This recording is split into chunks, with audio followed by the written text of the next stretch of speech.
Sir ನಮಸ್ತೆ. ನಮಸ್ತೆ. ಹೇಗಿದ್ದೀರಾ ಸರ್? ಚೆನ್ನಾಗಿದ್ದೀನಿ. ತುಂಬ ಖುಷಿ ಆಯಿತು ನಿಮ್ಮನ್ನು ಮೀಟ್ ಮಾಡಿದ್ದು.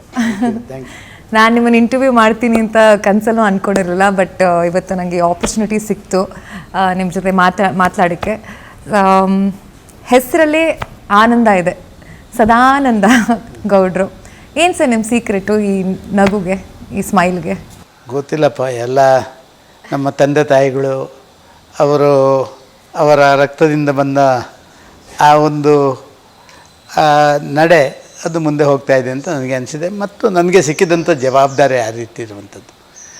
ಸಾಧಾರಣವಾಗಿ ಪೊಲಿಟಿಕ್ಸ್ ಅಂತ ಹೇಳಿದ ತಕ್ಷಣ ಅದರಲ್ಲಿ ಬೇರೆ ಬೇರೆ ಸ್ತರಗಳಲ್ಲಿ ಬೇರೆ ಬೇರೆ ರೀತಿಯ ಬದಲಾವಣೆಗಳನ್ನು ಮಾಡ್ತೀವಿ.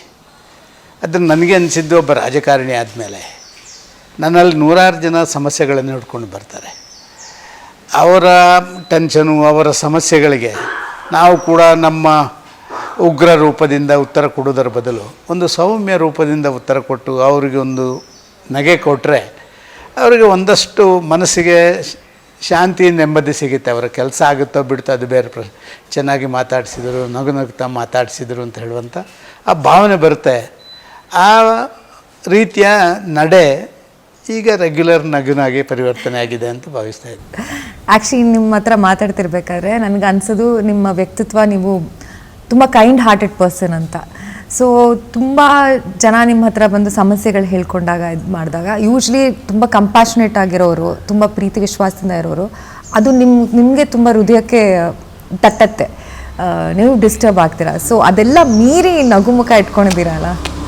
ಸೊ ಮೇಡಮ್, ಎರಡೂ ಪ್ರಶ್ನೆಗಳಿದ್ದಾವೆ. ಒಂದು, ಅವರು ಬಂದ ಪ್ರಶ್ನೆಗೆ ಉತ್ತರ ಕೊಡುವಂಥದ್ದು. ಎರಡನೇದಾಗಿ ರಾಜಕಾರಣಿಯಾಗಿ ನನ್ನ ಜವಾಬ್ದಾರಿಯನ್ನು ನಿರ್ವಹಣೆ ಮಾಡುವಂಥದ್ದು. ಕೇವಲ ರಾಜಕಾರಣ ಒಂದೇ ಆದರೆ ಅದು ಬೇರೆ ಪ್ರಶ್ನೆ.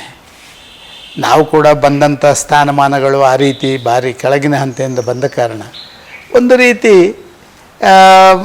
ನಮಗೆ ಇನ್ನೊಬ್ಬನನ್ನು ಮಾತಾಡಿದಾಗ ಗೌರವದಿಂದ ಮಾತಾಡಬೇಕು, ಅವನಿಗೆ ಒಂದು ರೀತಿಯಲ್ಲಿ ಮನಸ್ಸಿಗೆ ನೆಮ್ಮದಿ ಬರುವ ರೀತಿ ಮಾತಾಡಬೇಕು ಅಂತ ಹೇಳುವಂಥ ಭಾವನೆ ಅದು ಹಿಂದಿನಿಂದ ನಮಗೆ ಬಂದಿರುವಂಥದ್ದು.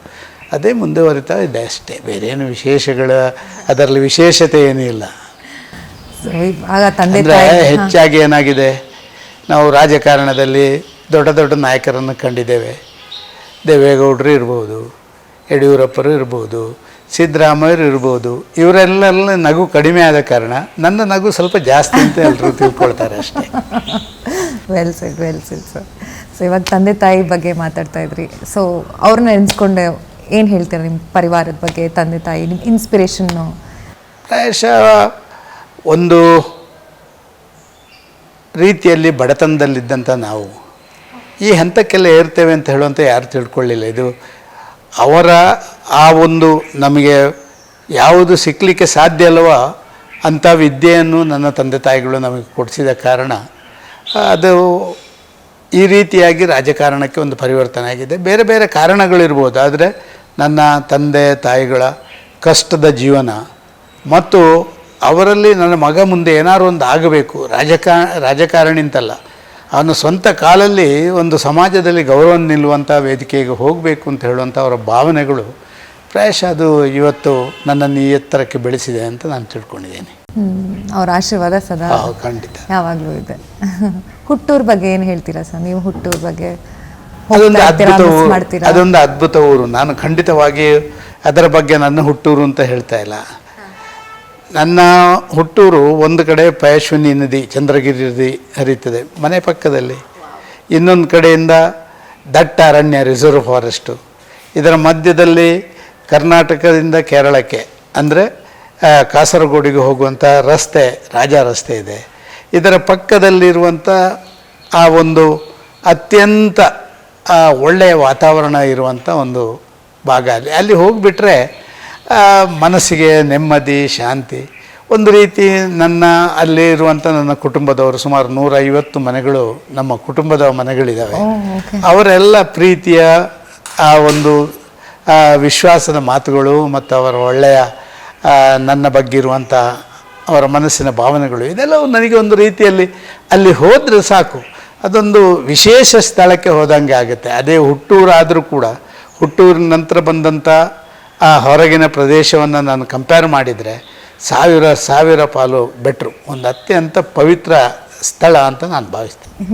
ಹೌದು. ಹೋಗ್ತಿರ್ತೀರಾ ಸರ್ ಇವಾಗಲೂ? ಹೋಗ್ತೀನಿ. ನಾನು ತಿಂಗಳಿಗೆ 1 ಸರಿ 2 ಸರಿ ಹೋಗ್ತೀನಿ. ಮತ್ತು ನಮ್ಮ ಕುಟುಂಬದವರು, ನಮ್ಮದೆಲ್ಲ ಭಾರಿ ಬಡ ಕುಟುಂಬದಿಂದ ಬಂದಂಥವ್ರು, ಈಗೆಲ್ಲ ಅವರವರ ಸ್ವಂತ ಕಾಲಲ್ಲಿ ನಿಂತಿರುವವರು ಮಾತ್ರ ಇರುವಂಥದ್ದಲ್ಲಿ. ಮತ್ತು ಒಂದು ಸ್ವಲ್ಪ ನನ್ನ ಅಡಿಕೆ ತೋಟ, ರಬ್ಬರ್ ತೋಟ ಇದ್ದದನ್ನು ನೋಡೋಕ್ಕೆ ಆಗಾಗ ಹೋಗ್ತಾ ಇರ್ತೀನಿ. ತಿಂಗಳಲ್ಲಿ 1 ಸರಿ 2 ಸರಿ ಹೋದರೆ 1 ದಿವಸ 2 ದಿವಸ ನಿಂತು ಬರ್ತೀನಿ. So nice. ನಿಮ್ಮ ಬಾಲ್ಯ ದಿವಸಗಳ ಬಗ್ಗೆ ಹೇಳಿ ಸರ್. ನೀವು ಹೆಂಗಿದ್ರಿ? ನೀವು ಸೌಮ್ಯವಾಗಿದ್ರಾ ಇಲ್ಲ ತುಂಟ ಹುಡುಗ ಆಗಿದ್ರಾ? ಅಲ್ಲ, ಆಗ ಸಣ್ಣ ಪ್ರಾಯದಲ್ಲಿ ನಮ್ಮ ಮನೆಯಲ್ಲಿ ನಾವು 3 ಹೊತ್ತು ಊಟಕ್ಕೆ ಕೂಡ ಇಲ್ಲದಂಥ ವ್ಯವಸ್ಥೆ ಇತ್ತು. ನಮ್ಮ ತಂದೆ ಈ ಗ್ಯಾಂಗ್ ವರ್ಕರ್ ಅಂತ ಹೇಳಿ, ಈ ಹಿಂದೆ ಈ PWD ರಸ್ತೆಯಲ್ಲಿ 5 ಕಿಲೋಮೀಟ್ರಿಗೆ ಈ ಪಾಟ್ ಹಾಲ್ಸ್ ಎಲ್ಲ ತುಂಬಿಸುವಂಥ ಆ ಕೆಲಸ ಕಾರ್ಯಗಳನ್ನು ಮಾಡ್ತಾಯಿದ್ರು. ತಾಯಿ ಮನೆಯಲ್ಲಿರುವಂಥ ಸ್ವಲ್ಪ ಜಾಗದಲ್ಲಿ ನಾವು, ನಮ್ಮದೊಂದು ಅವಿಭಜಿತ ದೊಡ್ಡ ಕುಟುಂಬ. ನಾವು, ನನ್ನ 2 ಜನ ಚಿಕ್ಕಪ್ಪಂದಿರು, ನಾವೆಲ್ಲ ಒಂದೇ ಮನೆಯಲ್ಲಿ ಜಾಯಿಂಟ್ ಫ್ಯಾಮಿಲಿಯಾಗಿ ವಾಸ ಮಾಡ್ತಾಯಿದ್ದೆವು. ನನ್ನ ಚಿಕ್ಕಪ್ಪ ಒಬ್ಬರು ಮಾಸ್ಟರ್ ಆಗಿದ್ದರು, ಇನ್ನೊಬ್ಬರು ಮನೆಯ ಜವಾಬ್ದಾರಿಗಳನ್ನು ತಂದೆಯವರೆಲ್ಲ ನೋಡ್ತಾಯಿದ್ರು. ನಾನು SLC ಯಲ್ಲಿರುವಾಗಲೇ ತಂದೆಯನ್ನು ನಾನು ಕಳ್ಕೊಂಡೆ. ಆಮೇಲೆ ಪೂರ್ತಿ ನನ್ನ ತಾಯಿಯೇ ನಮ್ಮನ್ನು ನೋಡಿ ನಮ್ಮನ್ನೆಲ್ಲ ಬೆಳೆಸಿದ ತಾಯಿ.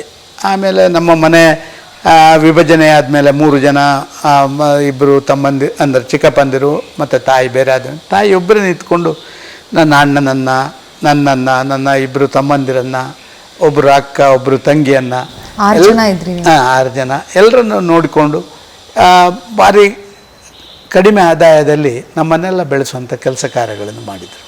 ಹಂಗಿದ್ದು ನೀವು ಈ ಸ್ಥಾನದಲ್ಲಿ ಇದ್ದೀರಾ ಅಂದರೆ ರಿಯಲಿ ಗ್ರೇಟ್ ಸರ್. ನಿಜವಾಗಿ ಇನ್ಸ್ಪಿರೇಷನ್ ನೀವು. ನಿಜವಾಗಿ ನನ್ನ ಬಗ್ಗೆ ಹೇಳುವಂಥದ್ದಲ್ಲ.